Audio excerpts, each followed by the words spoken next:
అల్లూరు సీతారామరాజు జిల్లా ఏజెన్సీ ప్రాంతంలో ఒక్కసారిగా డ్రోన్ కూలిపోవడంతో స్థానికులు భయాందోళనకు గురయ్యారు. జిల్లాలోని చీమాడుగుల మండలం బోయితలి సమీపంలో ఈ ఘటన చోటు చేసుకుంది. ఏజెన్సీ ప్రాంతంలోని మారుమూల గ్రామాలకు అత్యవసర వైద్య సేవలు అందించే ఉద్దేశంతో ప్రభుత్వం రెడ్ వింగ్ సంస్థ సంయుక్తంగా డ్రోన్ సేవలు పరిశీలిస్తున్నాయి. ఇందులో భాగంగా రక్త నమూనాలు, అత్యవసర మందులను వేగంగా తరలించేందుకు ఎమర్జెన్సీ మెడికల్ ట్రయల్ రన్ చేపట్టారు. అయితే బోయితలి గ్రామ పరిసరాల్లో ఎగురుతుండగా డ్రోన్ ఒక్కసారిగా అదుపు తప్పింది.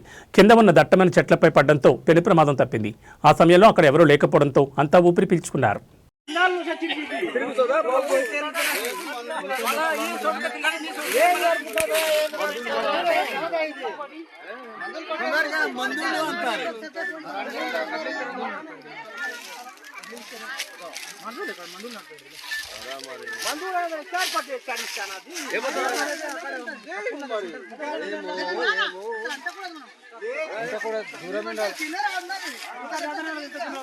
ఆల్రెడీ చూస్తాను ఆల్రెడీ